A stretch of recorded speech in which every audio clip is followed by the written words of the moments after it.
على محمد طب القلوب ودوائها. Sebagaimana biasa, alhamdulillah berjumpa kembali di malam Rabu di masjid yang penuh dengan keberkahan ini dalam rangka mengisi waktu mulia antara maghrib dan isya dengan kajian keagamaan, yang mana dalam hal ini adalah melanjutkan kajian hadis baginda Rasulullah Sallallahu Alaihi Wasallam yang terkumpul dan disusun oleh Al-Imam Muhyiddin Abu Zakaria Yahya bin Sharaf An-Nawawi di dalam kitabnya Al-Arba'in An-Nawawiyah ini. Sebelumnya Al-Fakir mohon maaf, minggu kemarin nggak hadir, juga beritanya itu juga terlambat, yang nggak nyangka gitu, lupa padahal udah niat, karena udah masuk ke dalam urusan lupa. Pas ngeliat handphone baru ngeliat, ya Allah pada miss call, lupa.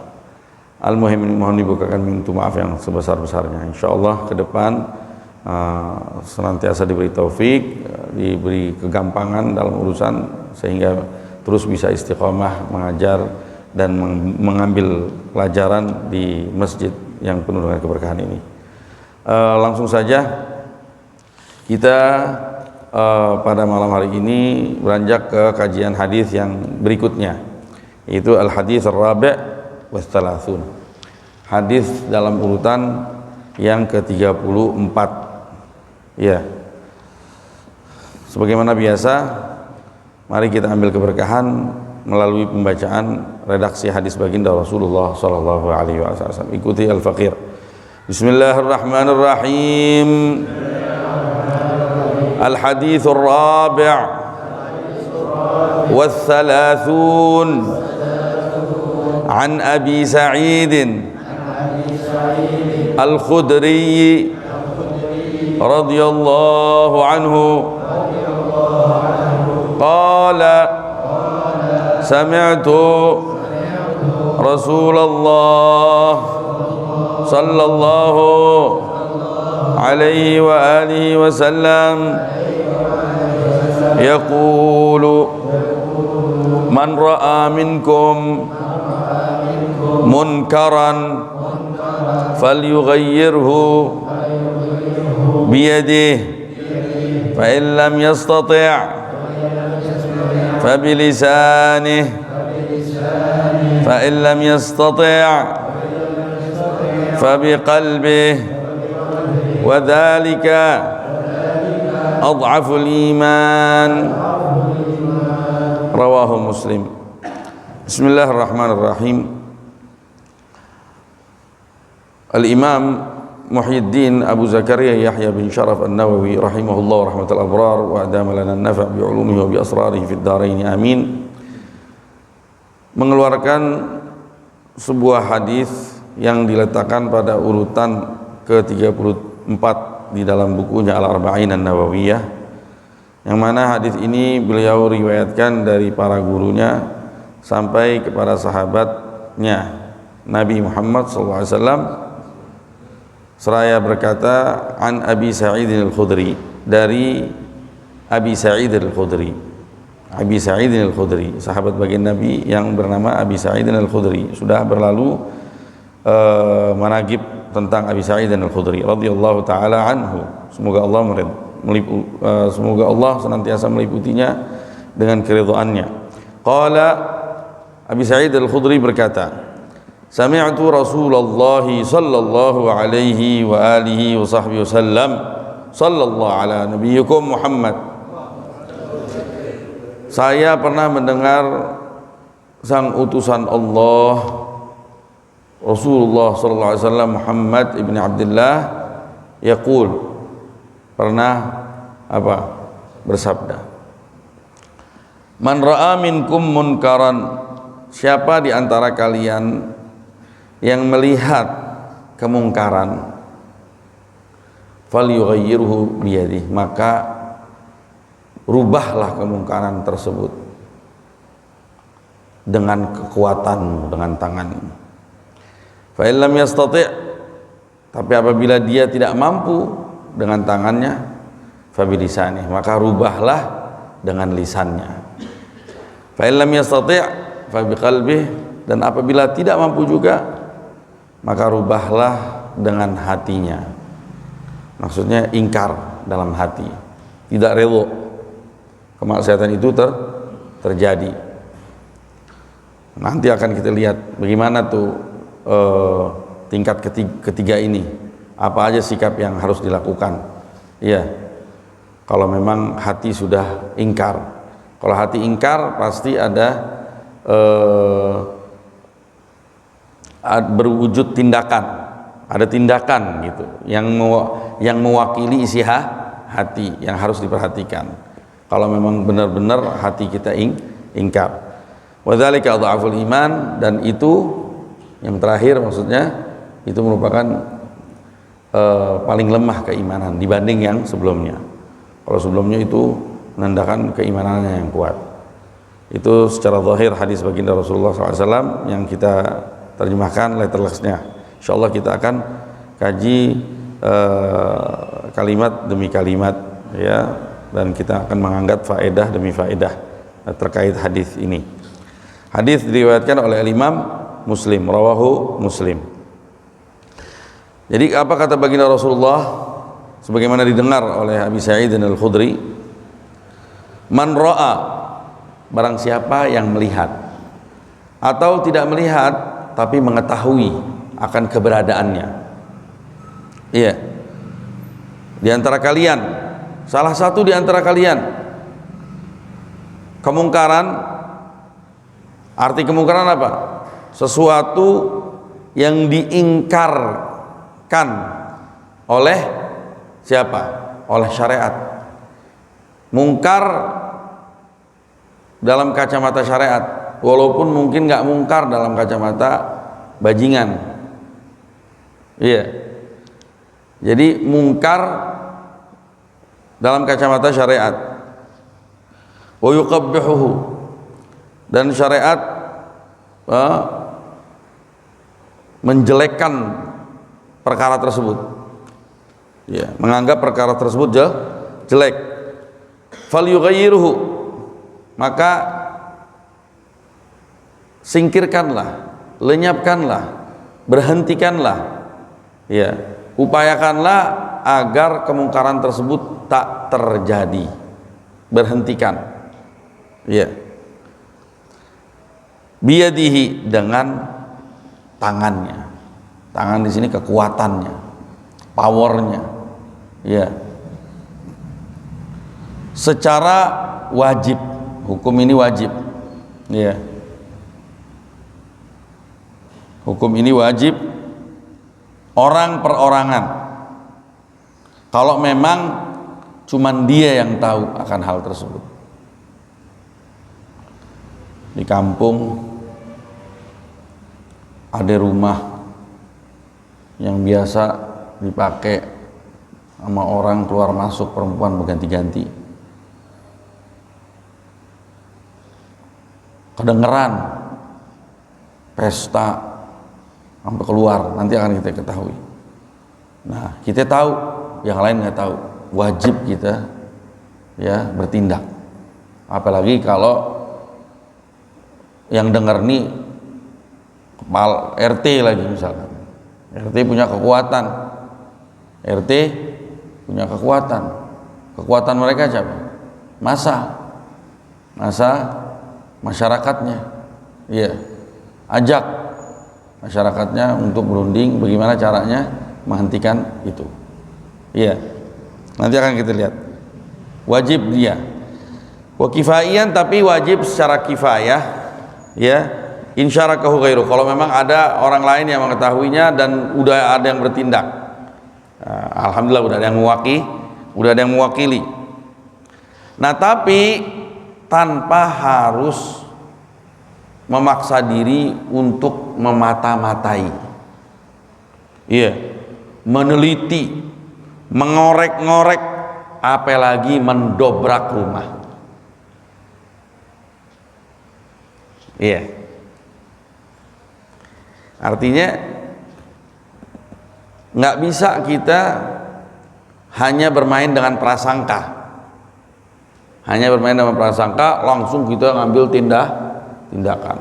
atau terlalu ngorek-ngorek, terlalu ingin mencari tahu. Iya. Nah, tapi kalau misalkan ada orang yang terpercaya memberitakannya dari kemungkaran, memberitakan tentang kemungkaran yang tersembunyi, tapi kemungkaran yang tersembunyi tersebut mengandung satu perbuatan yang kiranya bisa merobek-robek kehormatan orang, menodai kehormatan orang apabila tidak buru-buru ditindak, seperti zina, seperti pembunuhan, dan dosa-dosa masyarakat lainnya.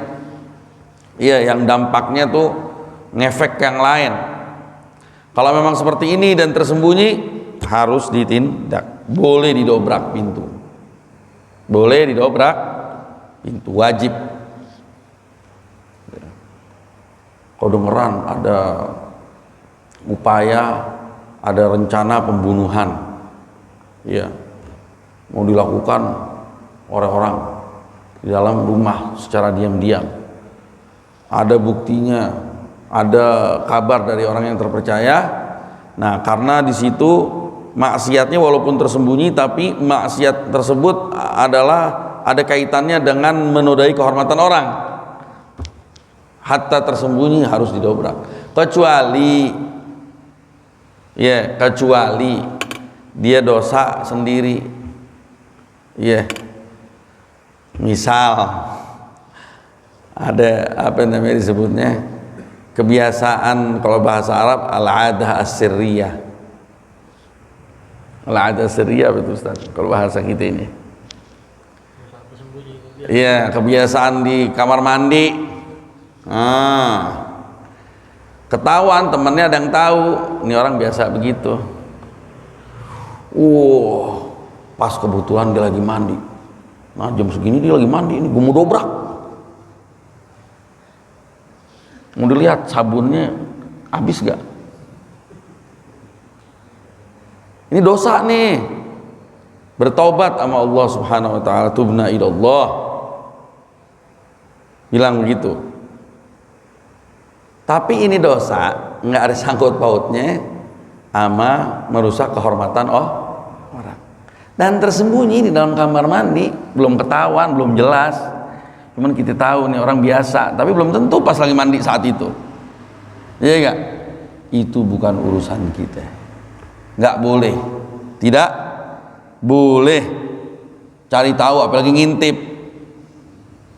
Apalagi ngintip. Ini contoh, dan masih banyak contoh lagi yang lain. Iya. Misalkan nih orang mabok sendiri, tapi kalau udah maboknya ngajak-ngajak orang, ya bahkan ngebujuk tetangga, ngeledek, pokoknya bikin suatu komunitas dan lain sebagainya. Nah, ini meresahkan masyarakat. Nah, itu bisa ditindak.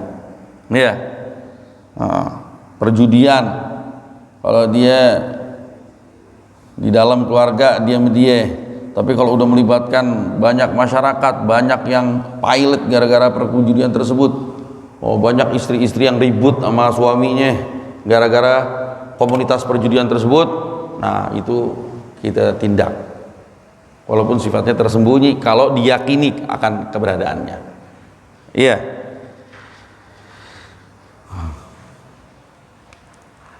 Ada hikayah yang ada hikayah Sayyidina Umar radhiyallahu taala anhu di masa kekhilafahannya pernah melakukan ronda malam. Ya. Di sini disebut kana ya'ussu bil Madinah, ronda malam di kota. Ya, menjaga penduduk saat itu. Padahal presiden ronda, pemimpin Islam ronda. Tujuannya untuk menjaga masyarakat atau mau cari tahu. Mungkin ada kemungkaran yang dilakukan di waktu malam. Tahu-tahu mendengar suara orang laki-laki ya di rumah kayak muntah-muntah. Muntah-muntah kan macam-macam nih. Bisa masuk angin. Bisa macam-macam ini.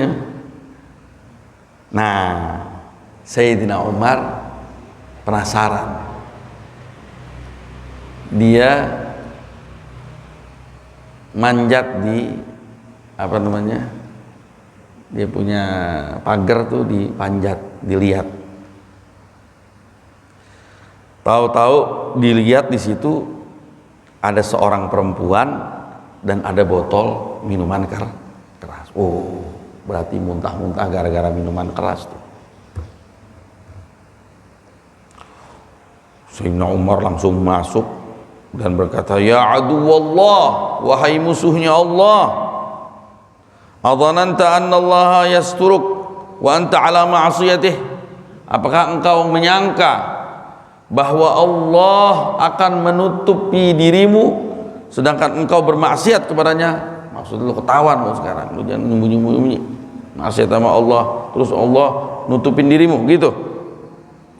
Terus ini orang berkata, "Ya Amiral Mukminin, la ta'jal." Wahai Amirul Mukminin, wahai pemimpin kaum mukminin, jangan tergesa-gesa di dalam memvonis.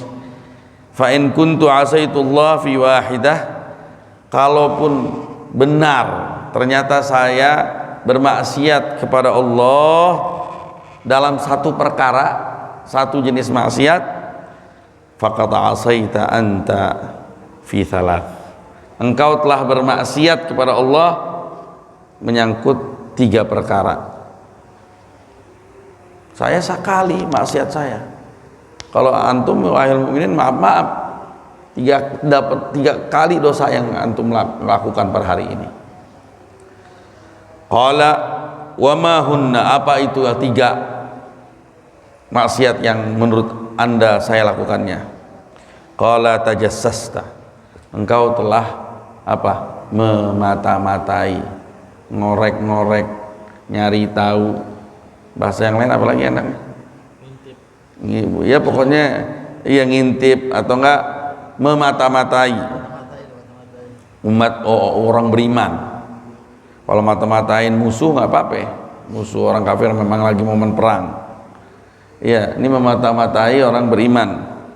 Waqad qala Allah Ta'ala, sedangkan Allah Subhanahu Wa Ta'ala telah berfirman, wala tajassasu, janganlah kalian saling memata-matai, ya, curiga mencurigai, ya, mengorek-ngorek, ya, keadaan orang. Terus itu yang pertama, wa ataital buyut min zuhuriha, dan engkau masuk ke rumah, ya, melalui tempat sisi-sisinya, bukan melalui pintunya. Waqad amarallah, sedangkan Allah telah memerintahkan kita bi'ityaniha min abwabiha, untuk mendatangi, memasuki rumah dari pintunya. Terus wa dakhalta ghaira baitik min ghairi an tasta'dina wa taslam wa tusallim, waqad amarallah bidzalik, dan engkau sudah masuk ke rumah orang tanpa izin dan tanpa mengucapkan salam, sedangkan Allah memerintahkan akan hal itu. Sayyidina Umar kemudian insaf. Tahu insaf gak? Mengaku. Orang yang insaf ini luar biasa akhlak ini. Ada orang yang udah saleh nggak mau ngaku salah, tetap nyari kebenaran. Bukan nyari kebenaran, nyari pembenaran. Terus kata Sayyidina Umar, sadaqta, benar apa yang telah engkau lakukan. Wastaghfir lana, dan mohon ampunlah kepada Allah atas dosa saya ini. Faqala, terus dia berkata, ghafarallahu lana walaka ya Amirul Mukminin, semoga Allah mengampuni saya dan mengampuni engkau wahai Amirul Mukminin. Terus Sayyidina Umar balik bertanya, hal indaka min khair in afautu ank, apa balasan kebaikanmu, ya, apa balasan kebaikanmu kalau memang saya sudah memaafkanmu, nggak menghukummu.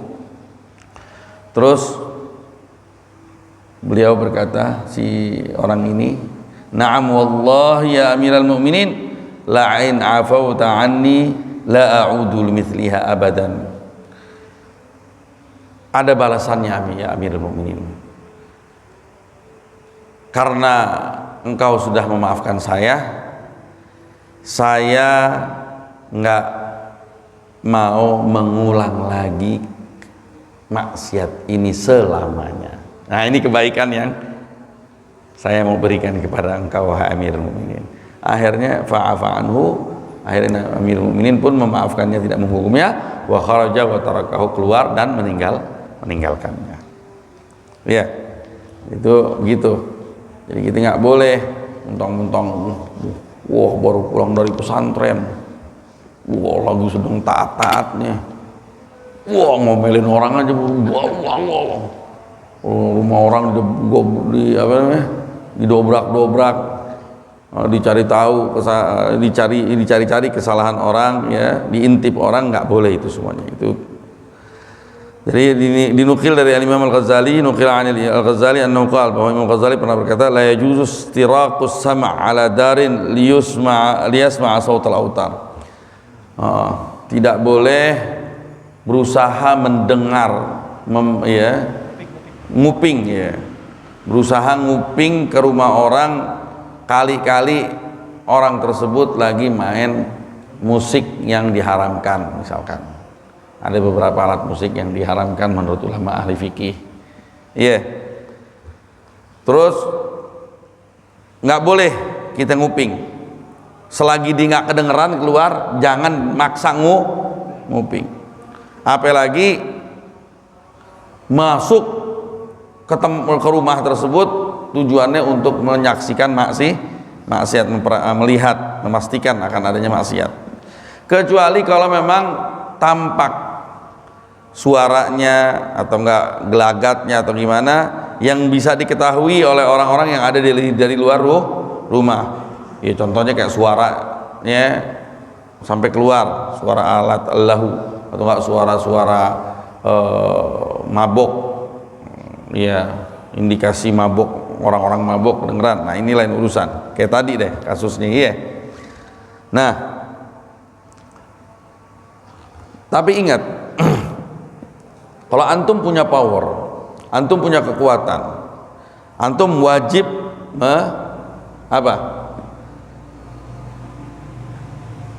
memusnahkan kemungkaran tersebut. Wajib. Selagi Anda tidak takut bahaya menimpa dirimu.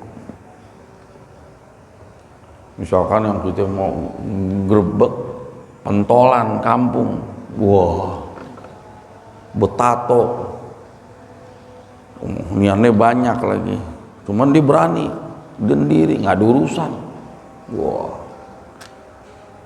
nah kalau dalam keadaan ini gue bakal bonyok nih, iya gak?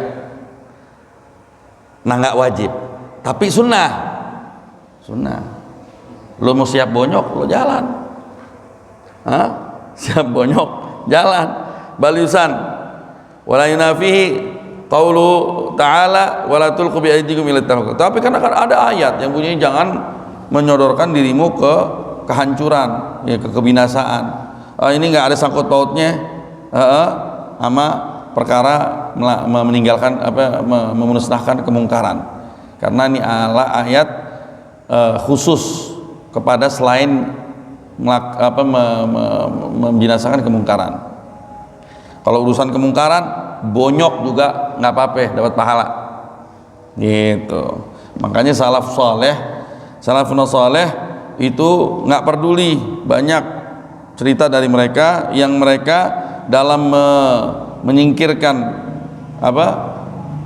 kemungkaran, mereka nggak memperdulikan akan adanya bahaya yang akan menimpa mereka. Kita kalau perhatikan sekarang, siap mau dipenjara nggak ada urusan, gitu. Iya. Sebagaimana dihikayatkan di sini, ada hikayah. Iya. Ini hikayah selesai, kita tutup. Masih panjang kajian hadis ini, dan ini kajian menarik, perlu kita kaji secara matang di kesempatan kita ini, di mana kita dihadapi oleh kenyataan yang membingungkan sebagian orang awam. Ya, ini perlu dibuat matang, dikaji secara matang. Ada hikayat, ada seorang ahli zuhud, ya, berani. Saat itu pemerintahan Bani Bani Umayyah, ya, saat itu pemerintahannya, pemimpinannya adalah Marwan bin al-Hakam. Dipecahin alat-alat musik haramnya yang dipunya, dipecahin sama dia. Ini orang ahli zuhud. Terus ketahuan, terus diperintahkan agar orang ini, ya, dilempar ke kandang macan. Langsung dibawa sama tentaranya, dimasukin nih orang ke kandang macan. Ya. Kemudian dia sadar, dia masuk ke kandang macan, dia langsung mulai melaksanakan sholat. Bismillah. Usalli lillahi ta'ala, Allahu Akbar. Macan mulai ngaung, masuk ngerebut, ngedeketin nih orang. Ya. Tahu-tahu nih macan udah mulai ngedekat, dijilat-jilatin nih orang. Ya. Dia tetap sholat, dia nggak peduli lagi mau diapain juga sama tuh macan. Udah keesokan harinya, bangun nih Marwan bin al-Hakam. Dia bertanya, kira-kira apa yang terjadi kepada si orang yang zuhud tersebut yang hancurin barang gue. Coba lihat, apakah udah dimakan sama macan, sama singa? Ya. Akhirnya para pesuruhnya menjumpai si zahid tersebut dan macan-macannya udah mulai nurut sama nih si orang zuhud. Takjublah mereka semuanya, termasuk khalifahnya nih Marwan bin al-Hakam. Ini khalifah fasik dia. Marwan bin al-Hakam khalifah di masa Bani Umayyah yang fasik. Di antara kefasikannya adalah kebenciannya terhadap keluarga baginda Rasulullah SAW, ahli baitnya Nabi. Dan Marwan bin al-Hakam ini sudah dikabarkan kesengsaraannya oleh baginda Rasulullah SAW. Dia di masa ayahnya Al-Hakam, ya, disebut ya, Al-Wazaq, Ibn Al-Wazaq, bahwa Al-Hakam itu pernah Nabi bilang, loh ini apa gitu, cicak. Nah, bahkan lahir dari turunannya cicak juga. Nah, Marwan bin al-Hakam dikenal dalam tarikh sejarah disebut Al-Wazaq Ibn Al-Wazaq. Al-Wazaq Ibn Al-La'in, Ibn Al-La'in, yang terlaknat, putra yang terlaknat. Ya, karena udah banyak kehormatan orang dicobak-cabik dengan kekuasaannya. Nah, makanya pemerintahan Bani Umayyah itu nggak langgeng. Bani Umayyah Bani Umayyah itu ada dua keturunan, ada Bani Abi Sufyan sama Bani Marwan bin al-Hakam. Nah, Bani Marwan bin al-Hakam, Bani Umayyah, ya semua Bani Umayyah. Terus Bani Abi Sufyan selesai sampai ke Yazid dan putranya sebentaran. Putranya Masya Allah, putra Yazid. Habis itu udah hilang. Nah, digantiin nama Marwan, sepupunya. Nggak lama juga lenyap. Kenapa? Karena kenikmatan yang Allah berikan kepada mereka tidak pelihara dan tidak syukuri. Akhirnya Allah segera cabut kenikmatan tersebut. Ada satu kisah lagi, ya, ada namanya Abi Itab, ya, hikayat dari Abi Itab. Ini Abi Itab pernah tinggal di satu kawasan pekuburan Bukhara, ya. Fadakhala yauman al-Madinah. Suatu saat dia masuk ke kota Madinah, tujuannya untuk menziarahi saudaranya, saudara seagamanya. Fawajada ghilman, tahu-tahu dia ngelihat bocah-bocahnya raja yang menguasai kota tersebut, ya, namanya Nasr bin Ahmad. Nah, kota yang menguasai kota Bukhara di situ, ya, kota lingkungan. Kalau dia tinggal di kampung, pas masuk ke kota tersebut dipimpin oleh salah satu gubernurnya gitu. Nah, bocah-bocahnya lagi pada keluar dari rumahnya bawa alat-alat yang diharamkan. Tahu-tahu dia angkat kepalanya ke arah langit, si Abi Itab ini, dan dia memohon perlindungan kepada Allah, ya, wa hamala alaihim bi'asah, langsung digebukin nih bocah-bocah pakai tongkat. Bocah-bocahnya gubernur, anak-anaknya Anies Baswedan gitu pukulin. Fawallau munhazmin, wah, ada pulang ke rumahnya dalam keadaan udah kalah deh, udah luka-luka. Wa akhbaruh, ngadu dong sama kepalanya, sama bapaknya. Langsung dipanggil ini orang, si Abi Itab, oleh si Amir, oleh si gubernur. Berkata kepadanya si Amir, ama alimta anna man yakhruj ala sultan yataghadha fi sijn? Anta tahu gak, lo tahu gak, orang yang ngelawan pemerintah makan siangnya di penjara? Makan siangnya di penjara. Dibalas sama Abu Itab, berani nih. Ama alimta annahu man yakhruj 'ala ar-rahman yataghashsha fin niran? Yata'ashsha fin niran. Mau tahu gak Anda orang yang tadi kan orang yang melawan pemerintah. Tahu gak orang yang melawan Ar-Rahman, melawan Tuhan, melawan Allah, maka dia bakal makan malam di neraka. Kalau tadi lu makan siang di mana? Di penjara, lu mau makan malam di neraka, begitu. Si raja nanya lagi, man wallakal hisbah? Siapa yang mengangkatmu menjadi pejabat pamong praja syariat, polisi syariat? Jadi hisbah itu polisi syariat,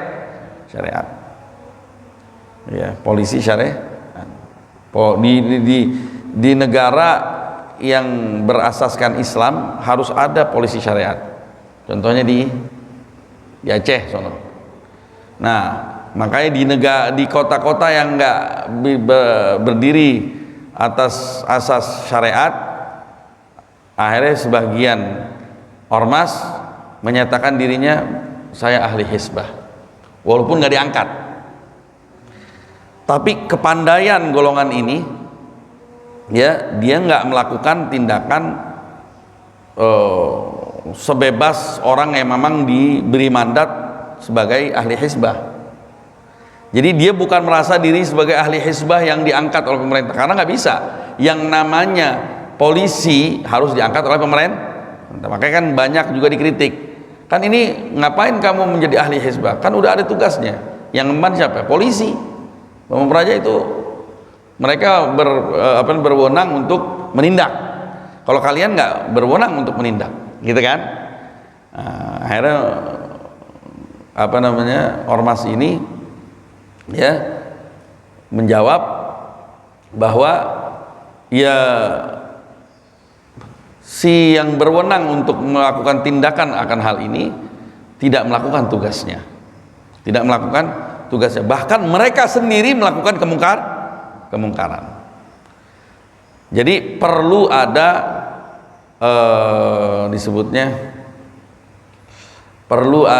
la haula wala quwwata, istilahnya bukan pengimbang, jadi kontrol. Perlu ada kontrol dari masyarakat. Ya salah, ini bahasa hukum nih, nggak sembarangan nih, orang pinter ini. Perlu ada kontrol dari masyarakat. Dan menariknya, dalam mengontrol nggak juga langsung main gebuk aja, nggak, pakai cara dulu, bikin petisi, selebaran ke kalangan masyarakat. Siapa saja masyarakat yang merasa resah dengan adanya kemungkaran tersebut, udah mendapatkan suara mayoritas, diajukanlah ke polisi. Habis diajukan, dibikin ada perjanji untuk penindakan karena meresahkan masyarakat. Nah, ini kan tugasnya mereka. Terus kasih pernyataan 1, 2, 3 kali, kalau nggak dilaksanakan, apakah resikonya kita yang bergerak, masyarakat yang bergerak atas nama masyarakat. Masyarakat yang bergerak, iya. Kalau kami nggak tindak, resiko masyarakat yang bergerak. Akhirnya bergerak. Habis bergerak baru dipoto. Wah, si fulan, organisasi fulan telah melakukan perbuatan anarkis. Padahal langkah-langkahnya itu nggak diperhatikan. Wallahi, ini kita amat sangat bangga dengan organisasi semacam ini. Insya Allah ada terus perbaikan. Kenapa? Karena kita jadi nggak dosa, karena udah ada yang lakukannya. Ente lihat nggak tadi? Hukumnya fardu ain, tapi fardu kifayah kalau ada yang lakukannya. Arti fardu kifayah kalau ada yang lakuin, kita nggak kena dosa. Coba kalau nggak ada yang lakuin, semuanya dosa.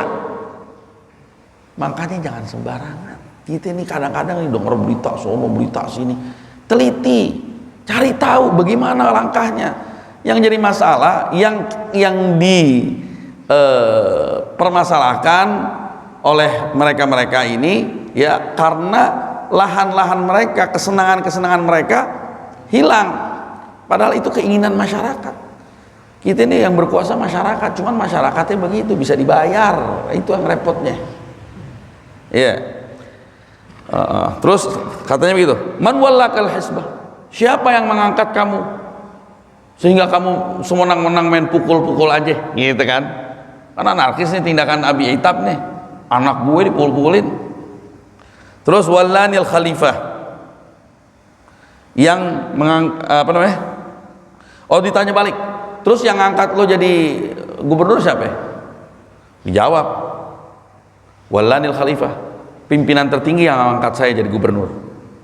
Terus dia menjawab, wa ana wallanil hisbah rabbul khalifah, dan saya yang mengangkat saya jadi polisi syariat adalah Tuhannya pemimpin tertinggi. Ya udah, sekarang saya mau mengangkatmu menjadi polisi syariat di kawasan Samarkand. Terus enggak, saya copot ya jabatan ini dari saya. Engkau mengangkat saya copot sekarang.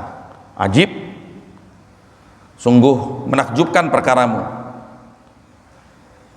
Ente bertindak sebagai polisi syariat di saat Anda tidak diperintahkan, tapi sekarang saat Anda diperintahkan, lo nggak mau jadi polisi syariat, begitu kan?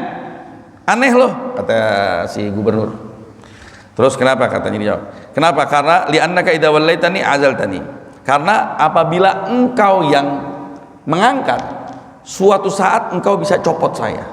Tapi kalau Allah yang angkat saya, tidak ada yang bisa mencobot jabatan saya. Wow, berani gak? Gue polisi syariat, Allah yang angkat. Gue cukup dengan pengangkatan Allah, nggak perlu pengangkatan ente. Kalau ente yang angkat saya, ya suatu saat ente bisa copot jabatan itu. Tapi kalau Allah yang angkat saya, tidak ada satupun yang bisa mencabut jabatan saya. Ya salam. Oh, kayak Habib kita nih orang. Hah? Terus kata Amir, ya ini Amir udah nggak bisa ngomong deh nih, udah kalah debat nih. Sal hajata, coba lo mau apa? Lo mungkin pengen sesuatu kali lo, ya gak?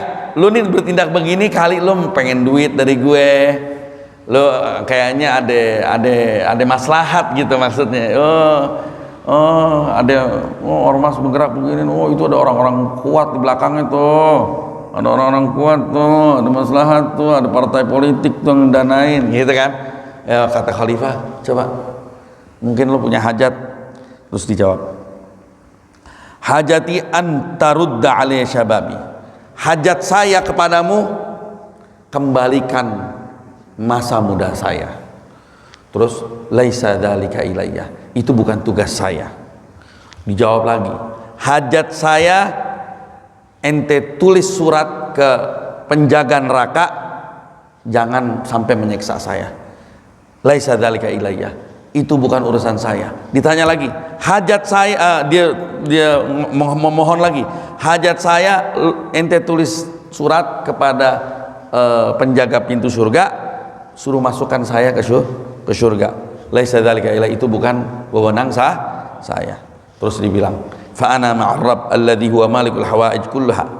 Saya akan bersama Tuhan saya yang memang memiliki, bisa meluluskan segala hajat. La asalu hajatin illa jabani ilaih. Tidaklah saya meminta hajat kecuali dia pasti memberikan hajat itu kepada saya. Fa khallal amir sabilah fa dhahab. Akhirnya dilepasin sama nih gubernur, yaudah lo jalan deh. Nggak bisa ngomong. Oh, jangan main-main. Ya, tapi harus sinergi dengan hukum positif. Ya, nggak boleh ada gerakan-gerakan yang serampangan, yang bisa mengundang chaos dan lain sebagainya. Tapi kalau ada satu gerakan yang cerdas, dibangun atas dasar kaidah-kaidah keislaman dalam madhab ahli sunnah wal jamaah, yang nggak bisa bertindak, bahkan nggak bisa menegakkan hukum kecuali harus pemerintah yang menegakkan. Nggak boleh kita hukum rajam, nggak boleh kita hukum jalat, ya cambuk, dan nggak boleh kecuali dari pemerintah. Ini madhab ngakuin begitu, dan dia nggak melakukan itu. Dia melakukan dengan cara, dia punya power, dia merasa punya kewajiban. Ini kemungkaran, harus dihancurkan. Terus kita permasalahkan, ini muskilah. Uwais Al-Qarni, orang yang nggak pernah keluar sampai dianggap musuh sama masyarakat, nggak dianggap gila. Ya, kenapa? Dia pernah bilang, saya mau ngebelain haknya orang, tapi saya dimusuhin. Bahkan yang musuhin saya banyak kawannya dari orang-orang ahli fasik. Akhirnya terjadi. Insya Allah kita akan lanjutkan lagi. Nanti kita akan bahas. Ya, semuanya ada baiknya. Yang begini benar, yang begini benar. Nah, yang semestinya bagaimana?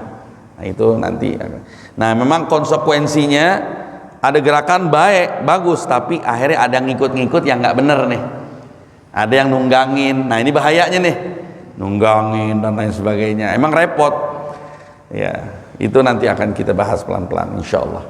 Demikian, semoga kita digolongkan sebagai orang-orang yang selamat dari segala tuduhan, ya, selamat dari fitnah dunia, selamat dari kesalahan, ya, apalagi kesalahan yang ada sangkut pautnya masyarakat.